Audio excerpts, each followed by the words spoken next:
Welcome into Focus. I am Sheila Smoot. And I'm Rhonda Robinson. So glad to have you back once again for season 2. Season 2, can you believe it? And where we declare your life, our life, mainly our life and then your life. Because, Rhonda's got me running all over the place, and now she's live streaming. That's right. She's missed, I'd call her one of the tech queens. She's one of the tech queens. And, I just fall in where I get in. And yeah, it's good. Season 2, this is really crazy. That's Everybody, cool. They always ask me, do we miss TV? Yeah. We don't miss it like that. We Yeah. like it like this because we can do our own thing, talk in the manner, and we don't have to deal with what we call the assignment desk asking us. One of the assignment managers used to ask me, hey, Smoot, you're late 5 minutes for lunch. I said, because you had me go get your lunch.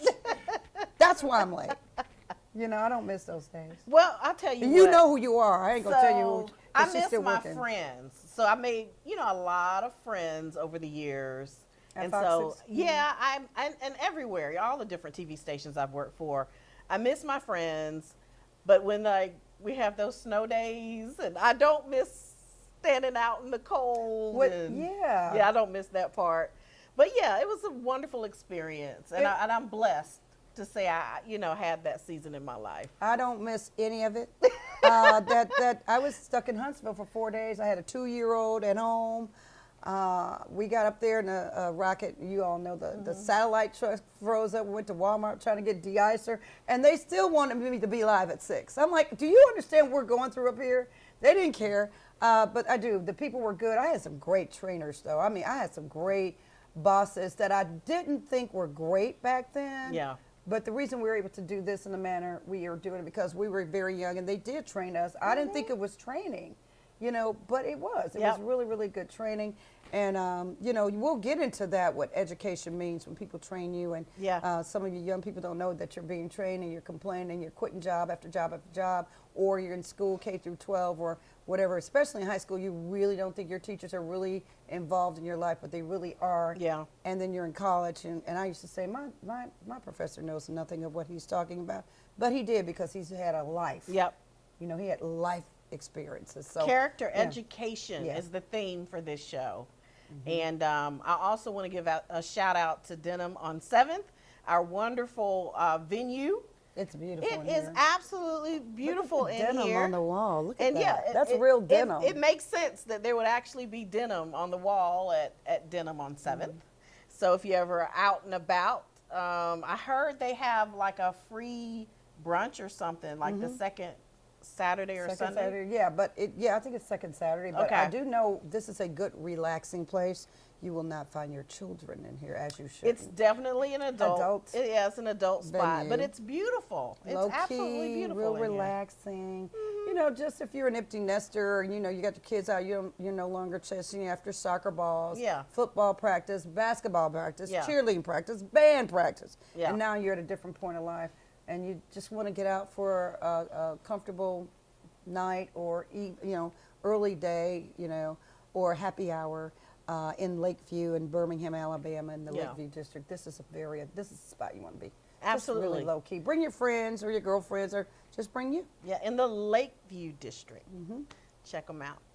Thank you so much for allowing us to use this space. So we're talking about character education. I wanted to tell you a little bit of what I found on the U.S. Department of Education's website for my hot topic today. Rhonda Robinson's hot topic. We start now.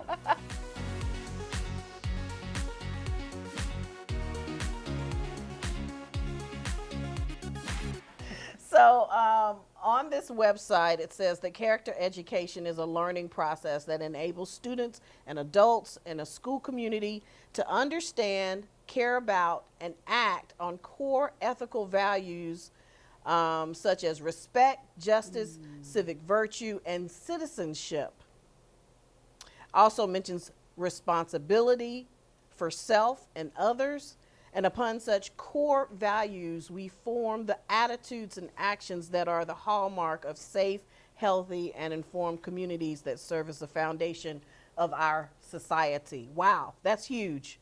And it goes on to talk about the school's role in character education. It says students spend so much of their young lives in classrooms, and this time in school is an opportunity to explain and reinforce the core values upon which character is formed. So I never Yes. thought about that as an education tool, like building character, educating people about You have to character. do it. I Because believe in not it. everybody gets it at home. They don't. And I believe in that. Yeah. I can go back. I went to a school, K through 12, very small school system in Michigan, and I see that now. Yeah. I see it, and I believe in it.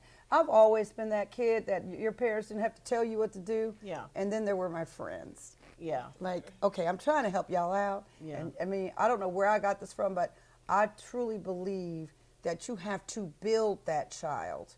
You have to build it. You have to really hone in on Yeah. that. And the schools are sometimes so hell bent on, the whole, you got to get the test and Yeah. passing the test and, Yeah. And you know, grades. but that should be just as important as having a class in reading, writing, Yeah. and math.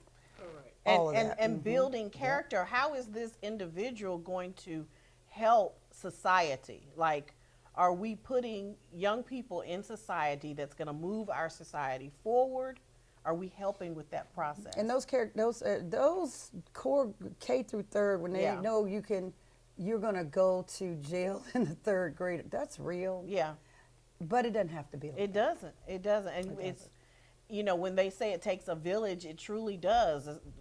Gone are the days where we say, that's not our problem. That's Yeah. not my problem. And our guest is going to definitely handle that when we Yeah. bring her up. And The Nick Bell Foundation, Mrs. Linda Bell, the Nick Bell Mentoring Memorial Foundation. She's here. She's going to talk with us about that in just a moment. But before that, we're going to get Sheila's consumer alert. yes, here we are with the consumer tip of the week. Yes, you're about to get smoothed on this one.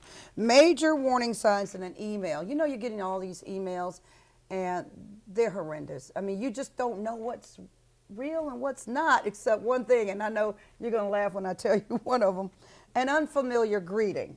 Somebody that has never reached out to you before. Hey, Sheila, and spells your name wrong. Right. Or, hey, Sheila, do you know Rhonda? Well, she doesn't spell her name Rhonda. Hey, Sheila, send me money because, I'm in jail and I'm the friend. I'm like, I don't even know who you are. An unfamiliar greeting. Also, major warning signs in an email that are grammatical errors and misspelled words. If there's a grammatical error, misspelled word, that email is probably wrong. Yep. And that is a warning sign that an email contains malware, and that is something you don't want.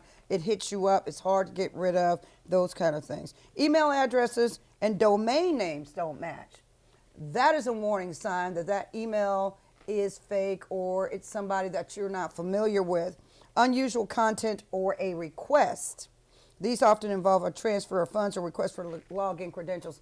I was eating breakfast and the guy was talking on the phone. I was like, who are you talking to about giving them your credit card? And he was an older gentleman, retiree. I said, hey, don't do that. And don't talk about it in a public area where somebody can write down your credit card There's information. another one.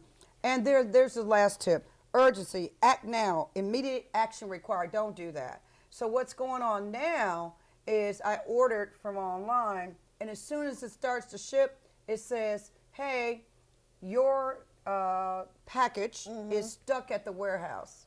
Call us at UPS, whatever. So you do that. All they want is your information. You have a tracking number. You can track the package or call, and you will know if that's real or fake. But do not, absolutely, do not open that, delete it, and let it go. But that happened to me twice. And the Postal Service is not going to call you and ask for your account information. Never. They're just not going to do And that. you know me, I was curious, George. Yeah. So I called the guy and said, hello, Miss Smoot. And like, no, Miss Smoots, it is no S on my name. I am with, and I said to him, take me off put me on your do not call list. And, that's the thing for the FBI, because it was certainly an international call, international voice, and definitely didn't even know what I ordered. Yeah. So one of these times I'm going to get one of those calls, and we're going to tape it and let you hear it one That's day. right. Yeah. So that's the consumer tip of the week. You've been smoothed. Awesome. Well, now we're going to bring in our wonderful guest so that we can talk about the Nick Bell Mentoring Memorial Foundation, Mrs. Linda Bell. Welcome, welcome, welcome. Thank you so much. Yes, thank you for coming and joining us.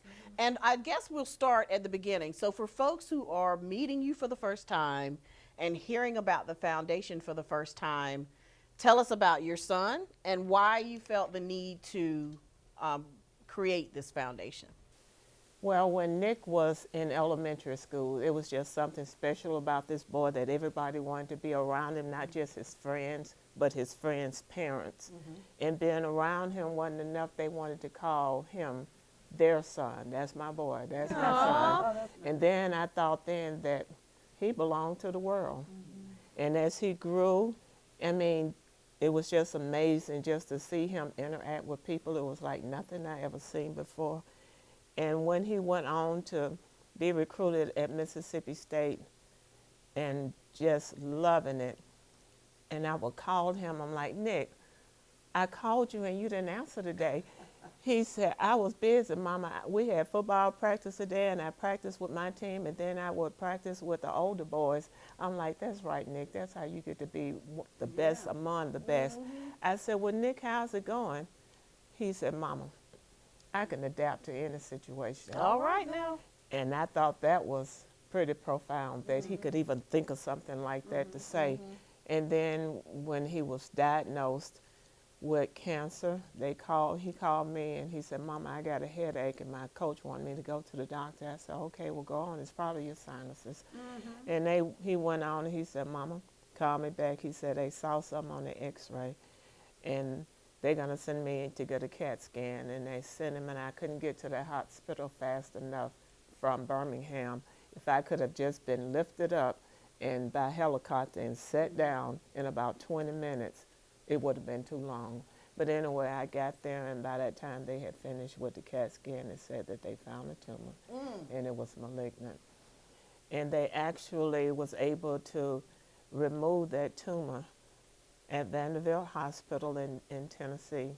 And even during the finding out of everything that was going on, he was still, the day before surgery, just walking around the hospital, just laughing and talking with the nurses like everything was just well. And then they actually did the surgery, and he has some things that he needed to do in order to get better, and he did get better. And we all believed that he would be back on the football field playing football again. But then while he was at home, he had a terrible headache and ended up going to the emergency room on a Saturday. And they transferred him from one hospital to UAB. And by Tuesday, we were thinking he was just sleeping off pain medicine, relieving that pain, when actually he had gone into a coma and he didn't wake up. Goodness. He didn't wake up.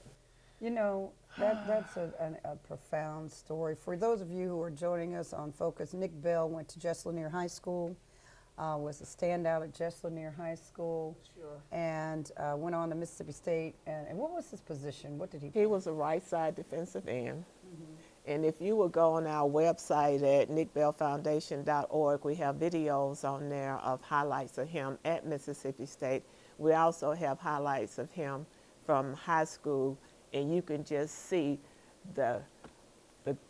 if he was just, the way he took you down, it was graceful, but you had to go down. You had to go You had down. to go down, but he was just graceful. That's He was interesting. just graceful with it.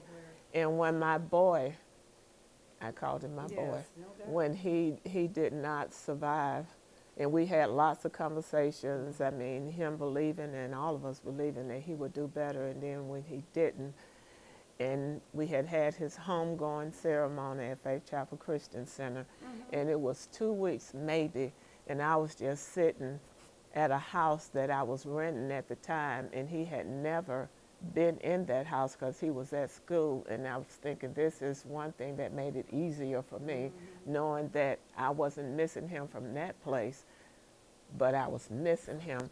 And I was sitting there thinking about all the things that reminded me of my boy. And if you'll open up the middle of that brochure, I sat there and I made a flag and I just wrote down things that Oh, reminded yes, I me of love him. this.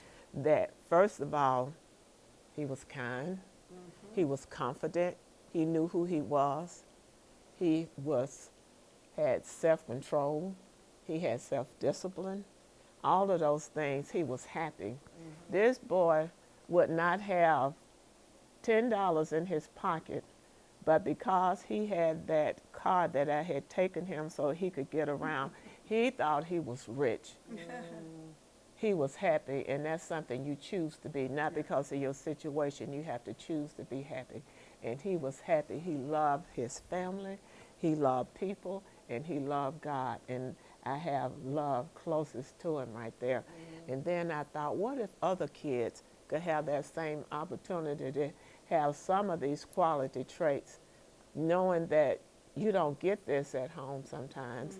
And even with him, I called him anointed because he had qualities that I didn't teach him. Even though I encouraged positive behavior, he had qualities that couldn't be taught. And I knew he had not been around anybody that could teach him those things. But what if every child could have these same quality traits? And that's when I came up with the Nick Bell Mentor and Memorial Foundation. My baby left November the 2nd, 2010 at 1:20 p.m.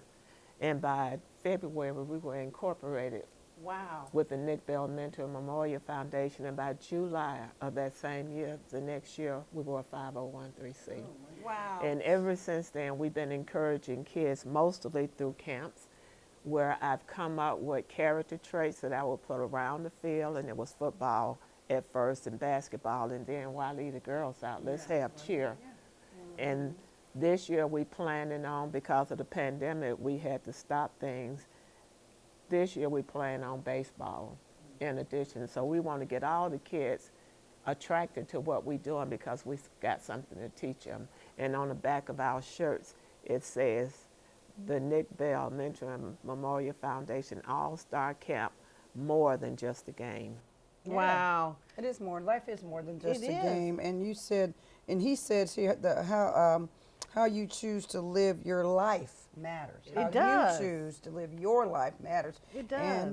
And the Nick Bell Foundation, Memorial Foundation, you know, you said you didn't teach him some of these traits. Where do you think he got it from? He was anointed Innate?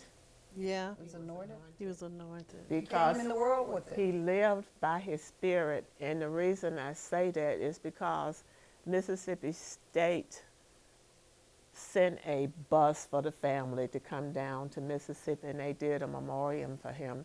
And the chaplain asked me, he said, Miss Linda, is it okay if I read this poem?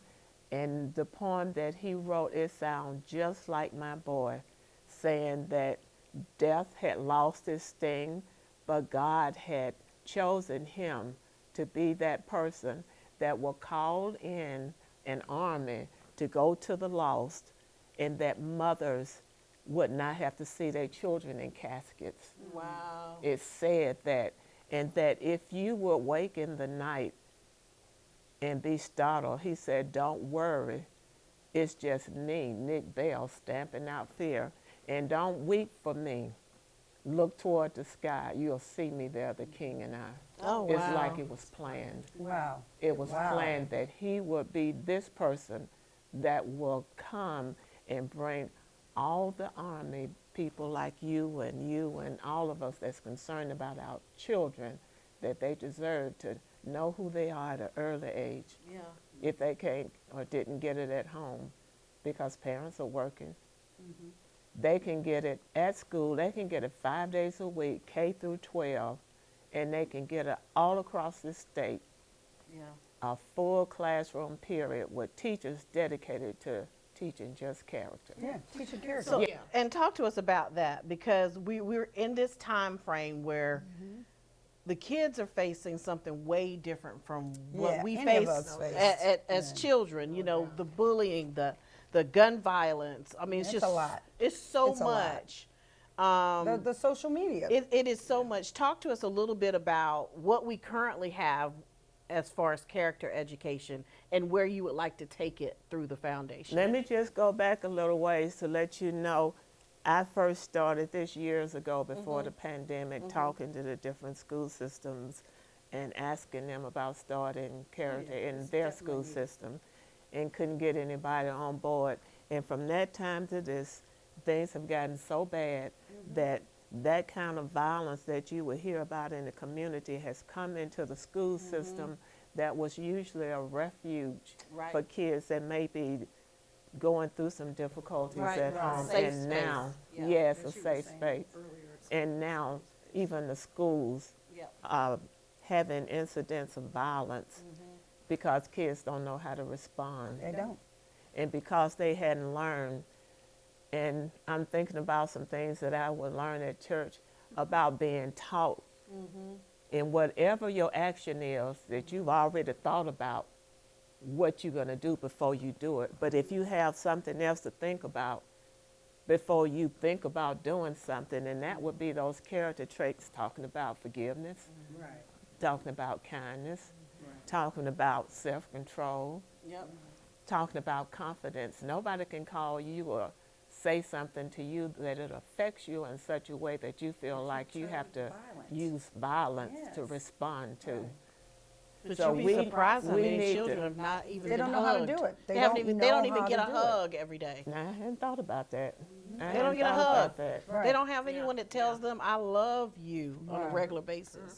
So Now, I violence, would tell my is children their that outlet. even if I had to spank them, I know. You know. I love you. but right now, Right getting now the you're getting the spanking. spanking, but I love you. Now this is not that. Yeah. I just want to ask you, that character thing really means a lot to me, because I really truly believe that you could teach all the academics in the world, Right.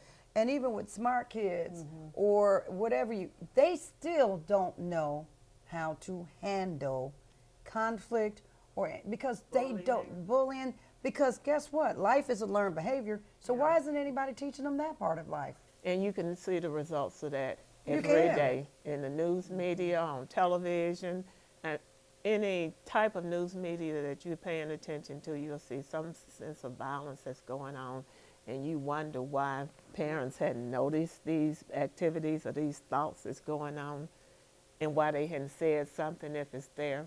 But I believe if you teach them young enough, because right now there's only 10 minutes that character education is mandated to be taught in school, and there is not one person that's mandated to do it. And I believe that if we have teachers that are taught how to teach character, and I have even gone so far as to go to the different schools, colleges, and talk to presidents or whoever I can get to suggest that their curriculum should include teaching character to those students that's coming in there and wanting to be school teachers. Wait, let me make sure I'm clear. So, in the state of Alabama, teachers are only required to That's the teach problem. character education for 10 minutes. That's a problem. Character education is only mandated for 10 minutes. There is no one person that's mandated to teach. So it might not even be happening at all It's not. because there's no one mandated to teach it. It is not. That is the craziest thing Well, I have ever heard. You know, it's kind of like teaching the leadership, like a leadership, civics. Remember back in the day they had civics courses. yeah. And the other side of that was government. And on the other side of that was government classes. So you got a little bit of it, but nobody taught you how to say thank you, please, and yes, ma'am, no, sir. And, Right. And you know what? You know, I was taught to, if you're that mad, count to 10. Remember that? And I'm like, that ain't doing it. I need 25. And you know what? But I Even did to it. hear But that, I did it could make a difference. It could make a It could difference. make a I sure difference. did it. Yeah. And, you know, they were friends of mine that I looked at, and they were like, okay, who taught you that? Yeah. And I really just heard it. Count to 10 if you're, you know. And if you don't have anything nice to say, don't Say anything at all. I was remember taught that from childhood. Even though I wanted to say something, I Were did. in elementary school, I made a special effort to get them into Princeton because it was a magnet school. And my children, once you get one in, then the siblings were automatically in. And my children started coming home saying, yes, ma'am, and no, ma'am. I'm like, oh, that sounds good. I said, let me reinforce and encourage that. My grandbaby is 3 years old, And he know how to say yes, ma'am, and if he don't say it, he be reminded every Right. time Right. he don't Reminded, say. Even my children, grown, Yeah. say yes, ma'am, Yeah. and no, ma'am. So again, as we wrap up the Nick Bell Mentoring Memorial Foundation, what do you want people to take away from this? We've got about 30 seconds. First of all, I'd like for you to know that you can go to the website, thenickbellfoundation.org. Leave off the THIT, www.nickbellfoundation.org. And we have a place where you can sign a petition. Just go to the headings there and it'll say sign a petition. And that petition will allow us to collect information about those people that's concerned about character. You can send me an email. If you want to volunteer for any of the things that we are encouraging you to volunteer for, like any of our camps that we're planning on having this year in June, you can contact me and let me know that you want to be a part of that. But our main concern right now is to get character education taught in every school system in the state of Alabama. And if you are state legislatures, representatives, senators, if you are interested in helping to get a bill passed that we're going to have into the legislature in February, please contact A.J. McCampbell and tell him you want to help get this bill passed. And we'll appreciate it. The children appreciate it, and you'll appreciate it so much. You'll see a difference. Well, thank you so much for joining us. Yes, it's and a pleasure. please reach out to her. She's got an incredible story to tell and an incredible effort here. Thank you for sharing everything. This is another edition of Focus. I'm Sheila Smoot, And I'm Rhonda Robinson. We'll see you next time. and stay focused.